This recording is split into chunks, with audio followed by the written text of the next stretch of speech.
ആയി എത്രമാത്രം ഹാപ്പിയാണ് ഇങ്ങനെ ഐ മീൻ ഇത് ബിൽഡ് ചെയ്ത് ഇങ്ങനെ കൊണ്ടുപോകുന്ന ഐ മീൻ ഓബ്വിയസ്ലി ഞാൻ ഭയങ്കര ഹാപ്പി അല്ലേ. അതായത് ഇപ്പം over the time of years it is proven that ഒന്നിക്കേണ്ടിയിരുന്ന ആൾക്കാർ ഞങ്ങളല്ല ഓക്കെ എന്നുള്ളത് ഇപ്പൊ പ്രൂവ് ആയില്ലേ. ബിക്കോസ് അദ്ദേഹം കല്യാണം കഴിഞ്ഞപ്പോൾ അദ്ദേഹം വളരെ ഹാപ്പി ആയിട്ടുള്ള ഒരു സ്പേസിലാണ്. അവർ വളരെ ഹാപ്പി ആയിട്ടുള്ള ഒരു ഫാമിലി ആയിട്ട് മുന്നോട്ട് പോകുന്നു. ശരിയാണ്, ഞങ്ങളെ കണക്ട് ചെയ്യുന്ന ഒരു വളരെ ഇമ്പോർട്ടൻറ്റ് ബോണ്ട് ഞങ്ങൾക്ക് രണ്ടുപേർക്കും ഉണ്ട്, ഖുഷി. അത് ദൈവം തന്ന വലിയൊരു അനുഗ്രഹമായിട്ട് ഞങ്ങൾ രണ്ടുപേരും കരുതുന്നുള്ളൂ ഞങ്ങളുടെ ലൈഫിൽ. വലിയൊരു ഗിഫ്റ്റ്, കഴിഞ്ഞ ജന്മത്തിലൊക്കെ ചെയ്ത എന്തോ പുണ്യത്തിന് തന്ന ഗിഫ്റ്റാണ് മോള്. അല്ലാത്ത പക്ഷം ഞങ്ങൾ രണ്ടുപേരും ഞങ്ങളുടെ രണ്ടുപേരുടെയും ഇൻഡിവിജ്വൽ സ്പേസസിൽ വളരെ ഹാപ്പിയാണ്. ഇനിയും ഇങ്ങനെ തന്നെ മുന്നോട്ട് പോകുന്നത് ഇങ്ങനെ തന്നെ പോകും. ഞങ്ങൾ അവളുടെ എല്ലാ ഡിസിഷൻസും മ്യൂച്വലി തന്നെയാണ് എടുക്കുന്നത് ഇപ്പോഴും. അതുപോലെ എനിക്ക് എന്തെങ്കിലും അവളുടെ കാര്യത്തിൽ ബുദ്ധിമുട്ടൊക്കെ ഉണ്ടെങ്കിൽ ഞാൻ ആദ്യം വിളിച്ച് പറയുന്ന ആളും അദ്ദേഹം തന്നെയാണ്. ഇങ്ങനെയൊക്കെ ഉണ്ട് കേട്ടോ, ഒന്ന് സംസാരിച്ചോളൂ എന്ന് പറയുമ്പോൾ he will talk to her. I think that is how it should be. It should work. You should create അങ്ങനത്തെ ഒരു സ്പേസ് നമ്മൾ മക്കൾക്ക് ക്രിയേറ്റ് ചെയ്ത് കൊടുക്കണം. നമ്മൾ ഇപ്പോൾ നമ്മൾക്ക് രണ്ടുപേർക്കും ഒന്നിച്ചു പോകാൻ പറ്റിയില്ല എന്നുള്ളത് നമ്മുടെ പ്രശ്നമാണ്, എൻ്റെയും അദ്ദേഹത്തിൻ്റെയും പ്രശ്നമാണ്, ഞങ്ങളുടെ തെറ്റുകളാണ്, ഞങ്ങളുടെ മിസ്റ്റേക്സ് ആണത്. അതിൻ്റെ ഇടയിൽ ഒരു കുഞ്ഞിനെ നമ്മൾ കഷ്ടപ്പെടുത്തേണ്ട ആവശ്യമില്ല. അപ്പം അവർക്ക് വേണ്ട ഹാപ്പി സ്പേസ് അല്ലെങ്കിൽ അവർക്ക് വേണ്ട വളരെ സമാധാനപരമായ ഒരു സ്പേസ് ക്രിയേറ്റ് ചെയ്ത് കൊടുക്കുക എന്ന് പറയുന്നത് എല്ലാ പാരൻസിൻ്റെയും ഉത്തരവാദിത്വമാണ്. അത് കോൺഷ്യസ്ലി ചെയ്തു കൊടുക്കുക. നിങ്ങൾക്കും അപ്പം മീൻ ആര്യയുടെ ചൈൽഡ്ഹുഡും വളരെ നല്ലതായിരുന്നു കൊണ്ടാണോ you believe that your childhood should be colourful beautiful? അങ്ങനെ ഡെഫിനറ്റ്ലി. എനിക്ക് മുന്നിലുള്ള ഏറ്റവും നല്ല എക്സാമ്പിൾ എൻ്റെ അച്ഛനും അമ്മയല്ലേ. അവർ ഭയങ്കര ഹാപ്പി ആയിട്ട് ജീവിച്ച ഒരു കപ്പിളാണ് എൻ്റെ അച്ഛനും അമ്മയും. അവർ വഴക്കൊക്കെ ഇടാറുണ്ടായിരുന്നു, അടിപൊളിയായിട്ട് വഴക്കൊക്കെ ഇടാറുണ്ട്. പക്ഷെ അത് അവർ തന്നെ സോൾവ് ചെയ്യും. കൂടിപ്പോയ 1-2 ദിവസം മിണ്ടാണ്ടിരിക്കും, 3-ാമത്തെ ദിവസം രണ്ടുപേരും വീണ്ടും ചക്കരയടയാണ്. അവർ ബേസിക്കലി ടോം ആൻഡ് ജെറി ആയിരുന്നു, as far as I remember. രണ്ടുപേരും ടോം ആൻഡ് ജെറി ആണ്. പക്ഷെ എന്നാൽ ഈ പറഞ്ഞ പോലെ ടോമിനും ജെറിക്കും രണ്ടുപേരും ഇല്ലാതെ അവർക്കൊരു ലൈഫിൽ അവർക്കൊരു സ്റ്റോറി ഇല്ല അല്ലേ. ടോം ഇല്ലാണ്ട് നമുക്ക് ജെറിയെ ഇമാജിൻ ചെയ്യാൻ പറ്റില്ല, ജെറി ഇല്ലാണ്ട് ടോമിനെ ഇതേ സിറ്റുവേഷൻ തന്നെയായിരുന്നു എൻ്റെ അച്ഛനും അമ്മയും. സോ അതൊക്കെ കണ്ട് വളർന്നുകൊണ്ടായിരിക്കാം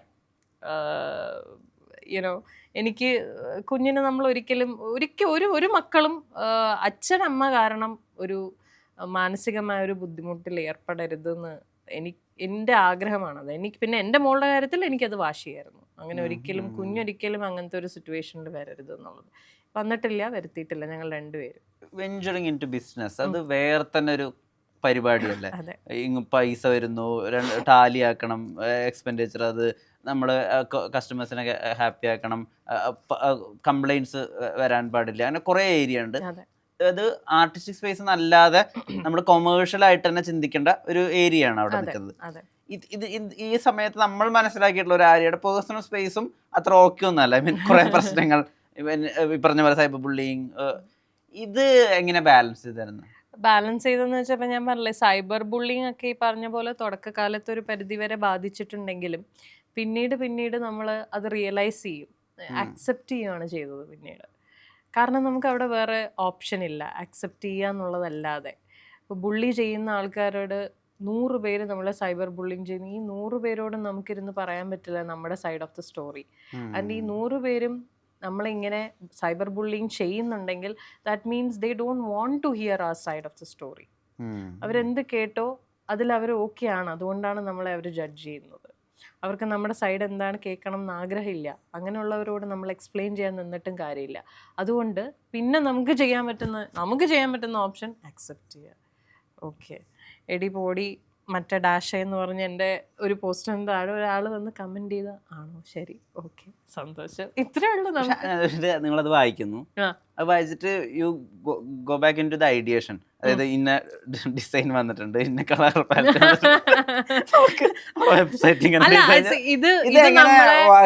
ഇത് നമ്മളെ വിഷമിപ്പിക്കുന്നില്ല എന്ന് ഞാൻ ഒരിക്കലും പറയില്ല. അങ്ങനെ പറഞ്ഞാൽ അത് കള്ളത്തരമായി. വിഷമിപ്പിക്കാറുണ്ട് ഭയങ്കരമായിട്ട്.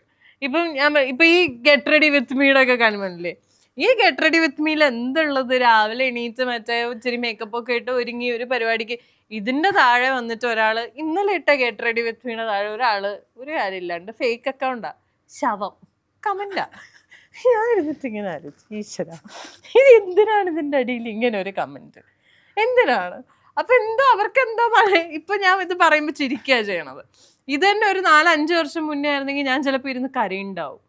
എന്തിനാ അയാൾ എന്നെ ശവം എന്ന് വിളിച്ചെന്ന് വെച്ചിട്ട് ആ ഒരു ഫേസ് എനിക്ക് ഉണ്ടായിരുന്നു. അത് കഴിഞ്ഞു. ഇപ്പൊ ഞാൻ ഇരുന്നിട്ട് ചിരിക്കുക, ശവം കൊള്ളാലോ, നന്നായിട്ടുണ്ട്, എന്ത് കാര്യത്തിനാണോ ഇയാൾ എന്നെ ശവം എന്ന് വിളിച്ചത്? ഇപ്പൊ ഇങ്ങനെ പറഞ്ഞ് ചിരിക്കാനേ എനിക്ക് തോന്നുള്ളൂ. സോ നമ്മൾ ഈ പറയുന്ന പോലെ ഒരു യുനോ ആസ് ഐ സെഡ്, ഇത് നമ്മൾ യൂസ്ഡായി. പിന്നെ കാലം പോകുന്തോറും നമുക്ക് മെച്യൂരിറ്റി വരുമല്ലോ. അതാണ് ഞാൻ പറയുന്നത്, നമുക്ക് മനസ്സിലായി ഇതിലിനിപ്പോൾ ഒന്നും ചെയ്യാനില്ല, അക്സെപ്റ്റ് ചെയ്യുള്ളൂ. കമൻറ്റ് വായിക്കുന്ന കുഴപ്പമില്ല. അടുത്തത് അതാ എൻ്റെ കോമഡി. ഇപ്പം എൻ്റെ ബിസിനസ് ഞാൻ 80% ഞാൻ ഹാൻഡിൽ ചെയ്യുന്ന എൻ്റെ ഫോണിലാണ്, ഇൻസ്റ്റഗ്രാമിലാണ്. അപ്പം എൻ്റെ ഫോണിൽ 2 ഇൻസ്റ്റ സൈൻഡ് ആണ്. എൻ്റെ പേഴ്സണൽ ഇൻസ്റ്റയുണ്ട്, എൻ്റെ ഒഫീഷ്യൽ ഇൻസ്റ്റയുണ്ട്. അപ്പം ഇടയ്ക്കിടയ്ക്ക് എൻ്റെ ഒഫീഷ്യൽ ഇൻസ്റ്റയിലും ഞാൻ തന്നെയാണ് കയറി കസ്റ്റമേഴ്സിനെ ഹാൻഡിൽ ചെയ്യുന്നത്. അപ്പോൾ ഇവിടെ നിന്ന് ഈ കമൻറ്റ് വായിച്ചിട്ടായിരിക്കും ഓക്കെ സൂപ്പർ എന്ന് പറഞ്ഞാൽ 2 സെക്കൻഡ് അപ്പുറത്ത് ക്ലിക്ക് ചെയ്യുന്നു, മറ്റേ പ്രൊഫൈലിൽ പോകുന്നു, കസ്റ്റമർക്ക് റിപ്ലൈ കൊടുക്കുന്നു. എന്നെ ബാധിക്കുന്നില്ല സത്യം. ഞാൻ അതാ പറഞ്ഞത്, ഒരു മരവിപ്പാണ് ഇപ്പൊ ഇതൊക്കെ വായിച്ചു കഴിയുമ്പോഴേ. It's okay. ഐ മീൻ അവർ അത് എന്നെ അങ്ങനെ 2 പറയുന്നുണ്ട്, അവർക്ക് ഇന്ന് രാത്രി സുഖമായിട്ട് ഉറങ്ങാൻ പറ്റുന്നുണ്ടെങ്കിൽ അത് ഉറങ്ങിക്കോട്ടെ, ഒരു ബുദ്ധിമുട്ടും ഇല്ല. ഞാൻ അപ്പോൾ തന്നെ അപ്പുറത്ത് പോയി ഒരു 2 സാരി വെക്കുമ്പോൾ എനിക്ക് മനസ്സമാധാനം. ഇങ്ങനെയാണ് ഞാനിപ്പോൾ ഹാൻഡിൽ ചെയ്ത്. This is how I balance. ഇവിടെ ഒരു നെഗറ്റീവ് കമൻറ്റ് അപ്പം തന്നെ അപ്പുറത്ത് കയറിയിട്ട് ഒരു 2 ഓർഡർ എടുത്തു കഴിഞ്ഞാൽ എനിക്ക് മനസ്സമാധാനം, ഓക്കെ, തൃപ്തി. ഇപ്പം ആരുടെ വർക്ക് ചെയ്യുന്ന കുറച്ചുകൂടി യങ് ആയിട്ടുള്ള ആളുകളുണ്ടാവുമല്ലോ, അല്ലെങ്കിൽ പരിചയമുള്ള യങ് ആയിട്ടുള്ള ഉണ്ടാവുമല്ലോ. അപ്പം അവര് when the speak about love, marriage, അതൊക്കെ ആരുടെ അടുത്തൊരു ഒപ്പീനിയൻ ചോദിക്കുന്ന ഒരാളുണ്ടെന്ന് വിചാരിച്ചോ. അപ്പം അവരെയൊക്കെ ഒരു 10 വയസ്സ് താഴെയുള്ള ഒരാൾ വന്നിട്ട് അങ്ങനെ ഒപ്പീനിയൻ ചോദിക്കുന്നുണ്ട്. വെച്ചപ്പോൾ ഞാൻ മാരി ചെയ്യാൻ പോവാണ്, ഞാൻ ഇപ്പോൾ ഒരു റിലേഷൻഷിപ്പിലാണ് എന്നൊക്കെ വിചാരിക്കുക. അപ്പം ഇപ്പോൾ നമുക്ക് ആദ്യം മാരേജ് എടുക്കാം. സോ ഇപ്പം ഞാൻ മാരി ചെയ്യാൻ പോവാണെന്ന് പറയുമ്പോൾ എന്തായിരിക്കും അവർക്ക് കൊടുക്കുക, അല്ലെങ്കിൽ എന്തായിരിക്കും അവരോട് പറയുക? ടൈം എടുക്കണം എന്നാണോ പറയുക, അതോ ഇത് മാരേജ് ഇല്ലാണ്ട് നമുക്കിത് പോസിബിൾ ആണെന്നാണോ പറയുക? എന്താ കാര്യം പറയുക? If you are very very very sure about this person, go ahead. ഒന്നും നോക്കാനില്ല, ഗോ അഹെഡ്. പിന്നെ മാരേജ് ഒരിക്കലും 50-50 അല്ല. It is never 50-50.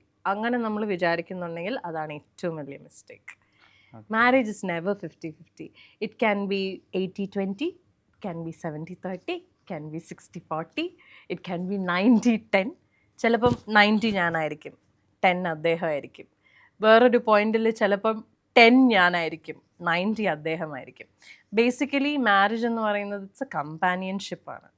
മനസ്സിലായോ? നമ്മൾ എന്ത് സിറ്റുവേഷനും ആയിക്കോട്ടെ, ആ സിറ്റുവേഷനിൽ ഇപ്പം ഞാൻ പറഞ്ഞില്ലേ, ഇപ്പോൾ 90 എന്ന് പറയുന്നത് അദ്ദേഹമാണെങ്കിൽ ആ ബാക്കി 10 ഇടാൻ ഞാൻ കേപ്പബിൾ ആയിരിക്കണം. അത് എന്ത് സിറ്റുവേഷൻ ആണെങ്കിലും, ഇമോഷണലി ആണെങ്കിലും എന്തോ ആയിക്കോട്ടെ, ആ 90 എന്ന് പറയുന്നത് ഒരു ഭയങ്കര ആളുടെ ഒരു ബാഡ് ഡേ ആണെന്നുണ്ടെങ്കിൽ ആ ഒരു 10% നമ്മൾ കൊടുക്കുന്ന ഒരു സ്നേഹം, സന്തോഷം ഷുഡ് ക്ലിയർ, അത് ബാലൻസ് ആവും. മനസ്സിലായില്ലേ? അങ്ങനെ ഒരു ബാലൻസ്, ഇക്വേഷൻ ബാലൻസ് ചെയ്യാൻ അറിഞ്ഞിരിക്കണം. ആ ഇക്വേഷൻ ബാലൻസ് ചെയ്യാൻ കേപ്പബിൾ ആയിട്ടുള്ള ഒരു കമ്പാനിയനെ ആണോ നിങ്ങൾ ലൈഫിലേക്ക് കൂട്ടാൻ പോകുന്നതെന്ന് നിങ്ങൾക്ക് ഉറപ്പുണ്ടെങ്കിൽ പ്ലീസ് ഗോ ഹെഡ്, ഒന്നും നോക്കാനില്ല.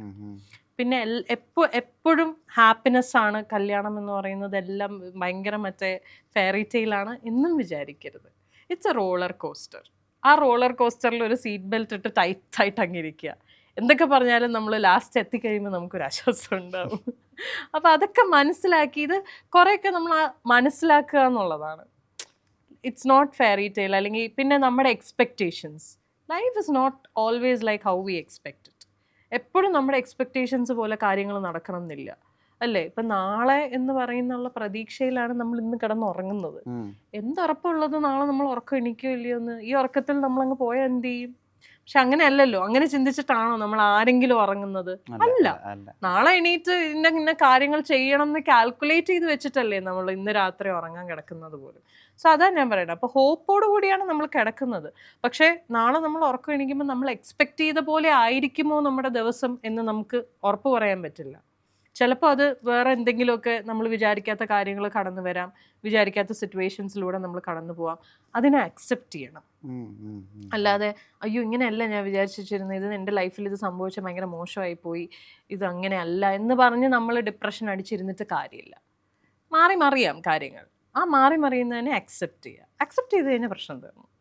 നമ്മളത് ആക്സെപ്റ്റ് ചെയ്യാനുള്ള ഒരു മനസ്സ് കാണിക്കണം. ആക്സെപ്റ്റ് ചെയ്യുക, എന്നിട്ട് പുഷ് ചെയ്ത് മുന്നോട്ട് പോവുക. നമ്മളെ തന്നെ പുഷ് ചെയ്ത് മുന്നോട്ട് പോവുക. അതിനുള്ള എനർജി നമ്മൾ തന്നെ കണ്ടുപിടിക്കണം. അത്രയും ചെയ്യാമെങ്കിൽ സെറ്റാണ്. ഓക്കെ.